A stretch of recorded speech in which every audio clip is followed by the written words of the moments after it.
Hey everyone, and welcome back. It is November 1st, and welcome to the Brain Homestead channel. Now, we've been doing some stump pulling for a while, and going to start doing some more of the homestead things. I'm going to kind of give you a rundown here in a second, but right now, what we're going to do today is we're going to do stumps, but not just normal. We're going to actually do really tall stumps in the form of complete trees.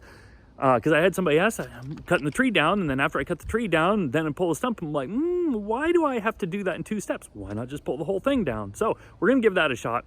I've seen a few people kind of do it, but not really. So we're going to give that a shot. We're going to start with small because I have no idea what I'm doing. So we're going to start with a small tree, and we're going to work our way up to about a 80-foot tall pine. Okay. And so anyway, if you're interested in this, give me a like, subscribe, leave a comment. And if you go back to the first video called stump preparation, I think stump pulling preparation at the beginning of this, what do you call it, playlist, then it has, you know, links to the snatch blocks, to the synthetic rope that I use and the shackles that I use and all that good stuff. So if you actually want to look at this stuff, and everything's available on Amazon, and I don't really have a particular brand that I like using, obviously not sponsored or anything like that. They all seem to be roughly about the same, so I can't really say which one's better, which one's worse. All I know is that I put in, you know, like the pulleys, you want them to be 10 ton, but it's 10 metric tons. So for anybody in the US, it's 22,000 pounds is how much the sheave can handle before it breaks, the minimum break strength. So with that being said, what I'm going to do is I'm going to flip the camera around here real quick, and I'll show you what we're working with. All right, the first one is just this little guy. It's maybe 15 feet tall, not too big. Now, he's just out of place in the middle of nowhere, and I have a lot of stuff coming on right now. And I think I'm going to put a row of banana trees right back in there with my clementine trees right back in there as kind of a natural wall. And then I'm going to have this all be just open in here and, you know, planted with grass and everything else like that. So that way it'll be a nice little yard here. But this one's in the way, and that's perfectly fine because I'm going to practice with him first. And what I'm going to use, I'm going to try using a fulcrum so that way it does it all in one shot. I can pull down the tree, pull the stump out, and the fulcrum also going to be my trailer. And so it'll be already loaded onto the trailer. Now, if you look over here, this tree right here is right in the smack dab in the middle of the driveway, and I don't like it. And this is about, I don't know, 30, 35 feet, not too terribly big. Now this tree back in here, I'm gonna leave that one because we park underneath this one and it has a lot of good shade so it doesn't ruin the vehicles. But this one's right in the middle of the driveway. Don't like him either. So that one's coming out. And then lastly, and you can see this guy right here has been an anchor tree that I've been using. But the one right next to him, this one right here, this is the next small one. This one's about a 45-foot tall tree, 40 foot, 45 feet. So it's a little bit bigger. And I'm going to try anchoring him probably to one of those right out there because I have enough of these straps that I should be able to reach. And I'm not entirely sure what I'm going to run into with problems, but we'll find out together. Hopefully I can figure out problems with that one and then the other one. And then by the time we get to this one, it's no big deal. And then after this one, then we're going to start dropping these in case anybody's wondering. My shop that I'm going to be putting is going to come all the way down into like where I'm walking right now, all the way down to here, pretty much against the fence in about 10 feet. So all of these trees have to come out and all of these need to come out. And I don't want to drop them first and then pull out the stumps. I'd rather do it all at one shot. So we're going to do that. I'm going to give just real quick a update on the property.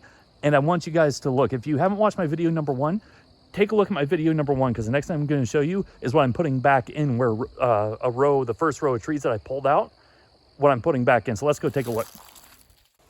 All right, we are back up front. And what I'm probably going to do is I'm probably going to try to find a picture and bring it in so that way you can see everything that was right here. Now, I apologize. There's leaves all over the ground that haven't gotten picked up, and it's a little windy. So if you guys are getting a little bit of wind today in the microphone pickup, I apologize for that. But anyway, our dirt here in Georgia, if you're new to the channel, is absolute garbage. Like, can't grow hardly anything because the ground's too acidic and it's hard clay soil and like compacted really tight. That's why some of these are a big pain. And so what I decided to do, I'm like, you know what? Instead of trying to amend the soil, I'm just gonna build it myself, build it up myself. So what I did here was got some of these retaining wall blocks. And if you look at one of my previous videos, the line of Bradford pears that I pulled out the stumps was right along in here.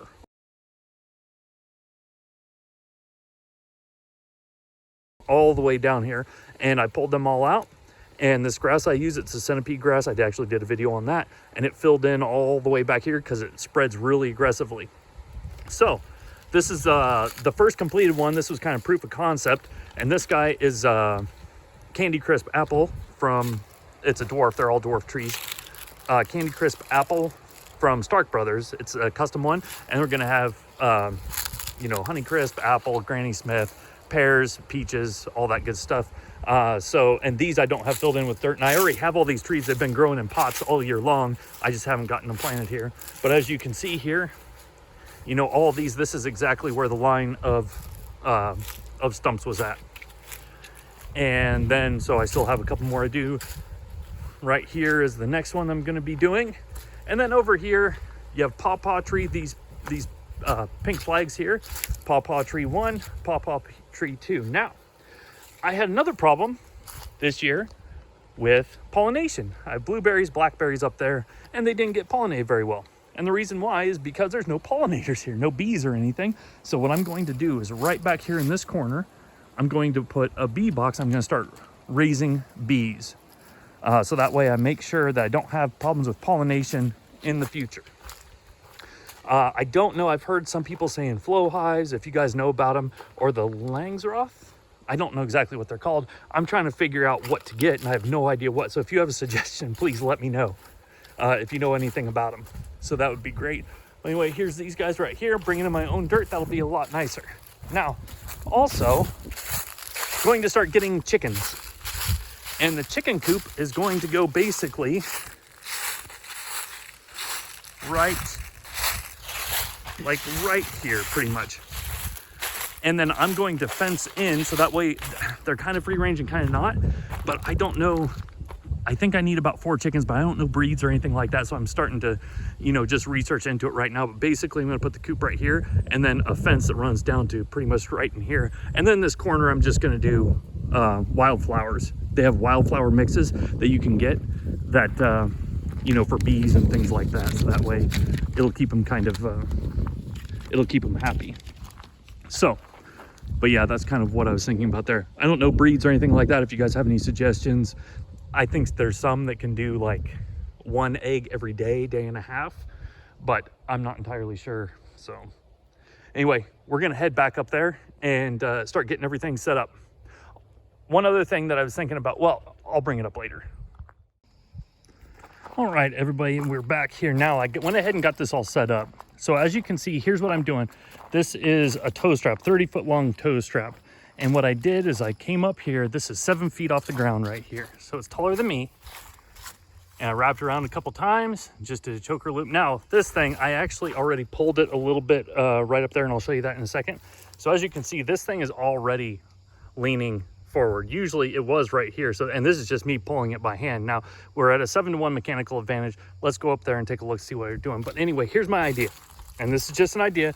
Don't know if it's going to work or not.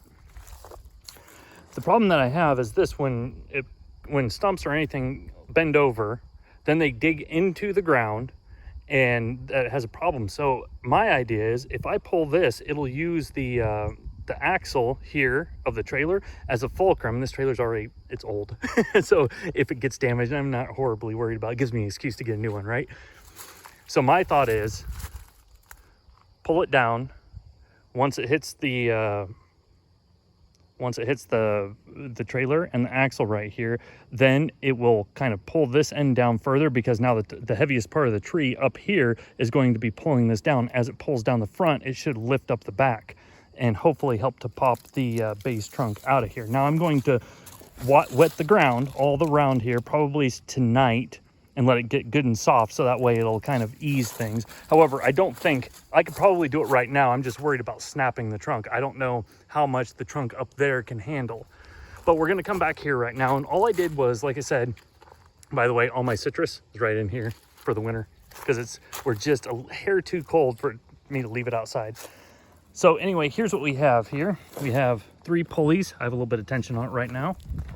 And then I have another 3 pulleys right here. This is actually the end. It's not going to stay on there. I just put it right there right now to keep a little bit of tension on it. But this is going to come out, and this end is the one that's going to go onto the tractor. Okay, so now, anybody that knows a little bit about physics, I'm going to be pulling on this one right here.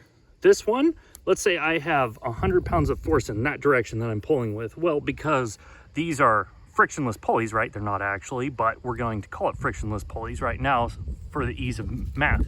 So what that means is that if I were to put 100 pounds of force in this direction, that means this one would also need 100 pounds. And since that goes around another pulley, frictionless pulley, this one would have 100 pounds and then another frictionless pulley. So 100 pounds here and 100 pounds here and 100 pounds here and 100 pounds here. So all of them would have 100 pounds on, but I'm only putting in 100 pounds of force on this guy. And since I'm only putting in 100 pounds of force, but each one is also pulling with 100 pounds of force, what that means is since they're all anchored to the same spot right here, right at this point would have 700 pounds of force on it. So I'm putting in 100, but right here, and then also right there, would be 700 pounds of force. So we have a 7-to-1 mechanical advantage. Now, it's not actually going to be that much. It'll probably be more like 4.5 because there is loss in the pulleys and then there's friction, and it's not a perfect system. I'm telling you as if it were a perfect system. So I am actually waiting on another GoPro right now to get delivered today because my last one's having problems, but it's like 12 years old too, so not very surprising. So I'm probably actually going to not do this today because we're already getting into the afternoon. And one thing if anybody's interested, because I get a lot of comments about how long this takes, and like, oh, you know, it takes hours to do this, and I'm like, but it really doesn't. Altogether, it takes maybe 45 minutes or something like that, you know, because people, you know, I always get those comments like, oh, you take a half a day to get it set up and pull it and everything else. Is like, no, I don't. What I was thinking about doing is actually doing a couple of these, not little guys like this, but maybe one of these big tall guys right here as a live stream. I don't like, you know, Saturday mid-afternoon or something like that. You know what I mean? I didn't know if anybody would be interested in something like that or not, but I have tons of trees to do. So if you're here for the first time, go ahead and subscribe to the channel. If you like this stuff, I'm going to do a whole bunch of these, and I don't know what kind of damage I'm going to do or any type of problems that I'm going to have. We'll call it problems. That's the nicest way of putting it, because I don't know. I'm not sure if anybody else has done this or not. What I am going to do though is once I drop this guy right here, because this will be one of them, once I drop him, I'm going to start cutting this and piling them up in front of the next ones to act kind of like a fulcrum is what my plan right now is. I don't know if it'll work, but we'll give it a shot. So I'm going to wait and get this all set up, water it for tonight, and then I'll be back shortly and we're going to start pulling. Like I said, I just pulled this myself and it caused right here to come over like 2 feet. So it's not going to take much to pop it out, but it's a good one to start with, and then we're going to move on to bigger ones and then bigger ones and then much bigger ones. So be right back.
Well, not e-brake, emergency brake.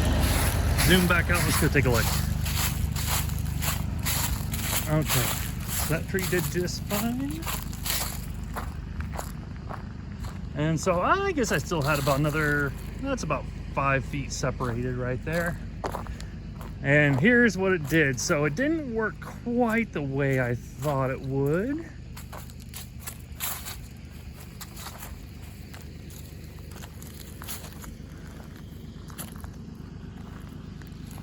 I don't see where it did any damage though, and that's actually not exactly what I was looking for. I think part of the problem though, does it look like it did any damage there? Not really. I think part of the problem though was I had this tied too low. I think I needed to take it up there a little ways further. I think, but I mean, as far as that goes, it worked just fine. I didn't have to cut down the tree and then pull out the stump. I was able to pull it. And by the way, that was only a 7-to-1 mechanical advantage, as you guys heard me say in the last one. That's nothing. That was exceptionally easy. I just had the, so I didn't have to do those crazy compound systems where I'm running a 42-to-1 for those of you that have been on my channel for a while. Those big complex systems, like in my first, 6 videos or 5 videos or something like that. So that looks very nice. That worked really nicely. What if I come up and pull on this? Yeah. Ooh, it's cracking. Is it broken? Anyway, this is fine. I'm going to bring the tractor around here now and pull that up. And what we're going to do now is get set up on this guy for tomorrow, probably. That one right there. This one I was looking. What I'm going to have to do, I'm going to have to basically top him up there, because this guy, if he falls down, I was stepping it off for how tall that is, it would end up hitting my shop here. Like if it doesn't go straight, which that one went, how straight was that? Hang on. That's another thing I was worried about, is it going to come straight back? That came straight back right in line with the pulling force. That is very good to know. That is very good to know. Okay, so that's one thing that I was worried about. Is it going to go off kilter a little bit? But it doesn't look. You know, with that being said, I may just try to get in. Yeah, the problem is I don't have anything. I would need an anchor point back in here somewhere, and I don't have anything. The closest thing I have is this guy, and that would pull him down too close to the shop there. So I think I'm gonna have to take off the top of him right there and then anchor him back there and pull it down so that way it's out of range of the shop here. All right, so I'm gonna get it done. I'm gonna get this one out of the way and then do the next one. All right, everyone, first tree was right there. You can see it's no longer, actually I have it laid there right back there right now, but it was right in there and it's gone. I was right, pull it completely out, pop the stump out, everything, all that good stuff. Worked just the way it was supposed to. Now we have this guy right here. Now this, I have 10 feet up in the tree right now. And if you look here, have a hose, so I have the whole ground watered. I watered it overnight, and me just putting a little bit of tension on it caused it, you probably can't see, but it has caused it to start leaning just a little bit, and I haven't done hardly anything to it. You notice though, I have no fulcrum because this is a hardwood, and I'm pretty sure after thinking about it, this thing weighs thousands and thousands and thousands of pounds, and I don't feel really like replacing the trailer, so I took it out of there. I was looking at the price of trailers, I'm like, ooh, this might be a mistake. So what we have here, have it under some tension right there, just a little bit. So you can see right here, we're into a 5-to-1. 1, 2, 3, 4, 5. So 5-to-1, anchored down that tree. Now the good part about this is, I said I was gonna top that tree. I was gonna cut it off right there and get the top down so that way I can pull it back and it wouldn't hit the shed right here. However, after thinking about it, I'm just like, and looking at it, the other tree fell exactly right in line with the pulling force. I'm going to assume that this one's going to do the same thing. And also, if I look where this is at, this line right here, the branches spread is only about, 8 feet to the side? Well, that only puts us right about in here. So even if, so basically it'll come down straight and it'll just barely miss the, all this stuff. All right, so that is it. Next thing I'm gonna do is I'm going to hook up, I'm gonna get my GoPro set up here and start pulling. Here we go. Hey everyone, before we get going, I had to stop this and turn it around, and I'll show you why.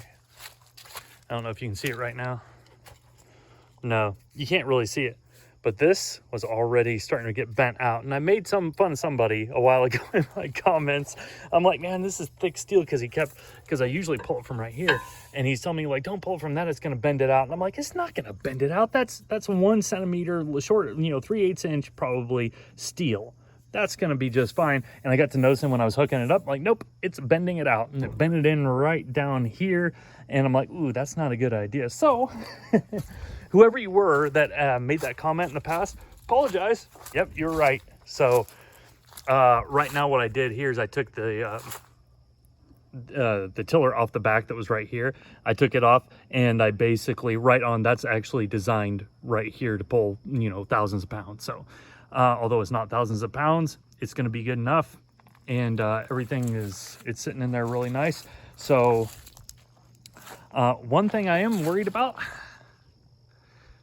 I'm worried that I'm gonna hit my shed. I think it'll be all right though, because that spread, look at the top. So the shed would be about right here when it falls over. I'm like, well, the spread's only a little bit. So as long as it falls relatively straight, it should be okay. All right, so now we are gonna get going. This will be a change. I'm not used to going forward. Every time I've been going backwards before, and I took down this little part of the fence. That way I'm gonna go straight through there. All right, here we go.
All right, it just dropped, and I couldn't have asked for it to be any better.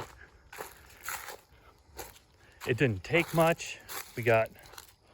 Look at this room. I had all this room. Like, I could have pulled the thing probably about another 15 feet or so with my other GoPro, but I didn't have to.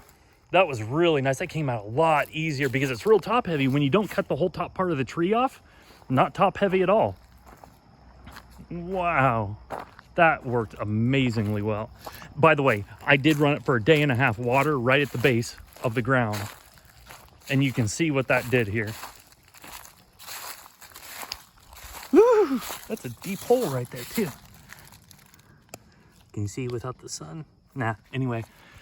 Oh man, that was exceptionally easy. Like, I thought it was gonna take a lot of force to get this because it was a hardwood.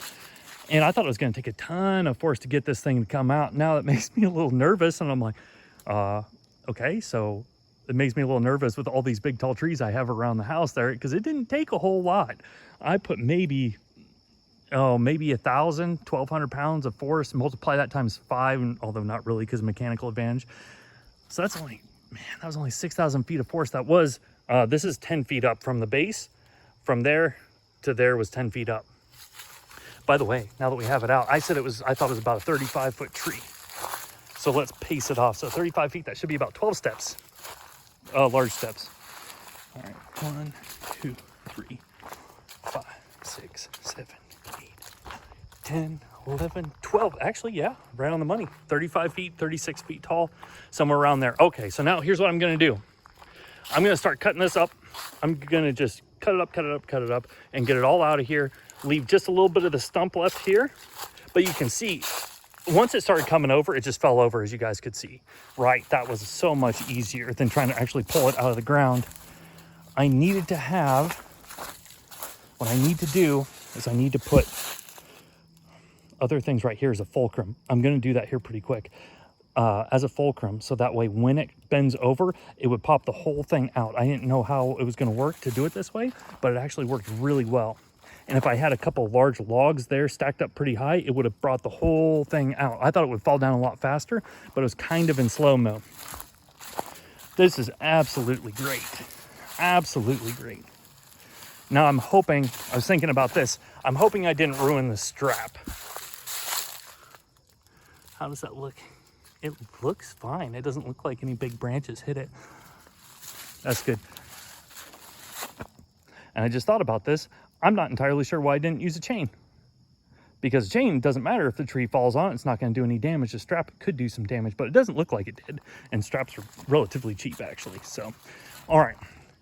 I'm going to go ahead and get this cut up. And after I get it cut up, which it won't be today, after I get it cut up, I have one more to do on this video. I think I'll do one more on this video. Depends. I'm going to do some editing tonight, see how long it is. If it's already at the 24-25 minute mark, then I'll just call it and I'll do another video for some more.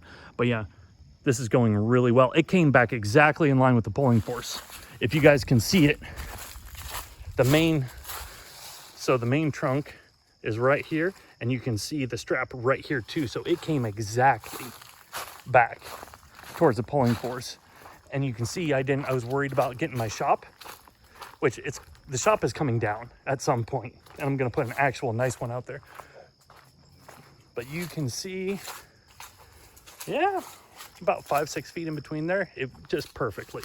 All right. I'm going to shut up. I'm babbling. I hear you guys telling me that all the time. I talk a whole lot.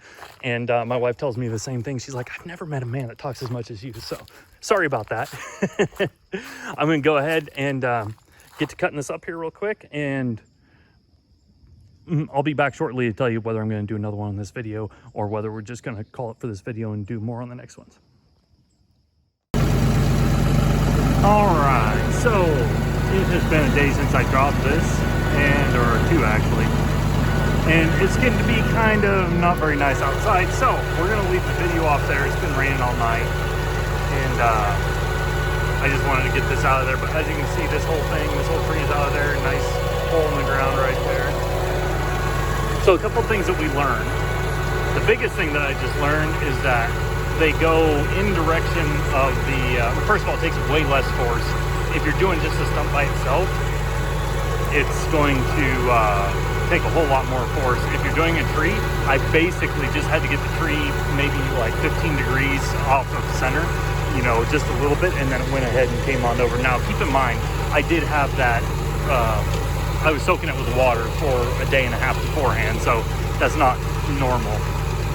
And that was one of the biggest things I learned. It doesn't take much. And the other thing that I learned is it goes almost exactly in line with the pulling force. Like both the trees, so far we're 2 for 2. As far as, now that's not to say everyone will, because I'm worried about like a really thick root on one side that when I start pulling it down, it starts veering off to the side. That's what I was worried about. Now it hasn't happened yet, but just because it hasn't happened yet, that doesn't mean so. If you stayed this far at the end of the video, what I want you to do is, if you can, like, subscribe, and let me know if you know of any tips or tricks going on here, because I'm just kind of learning this.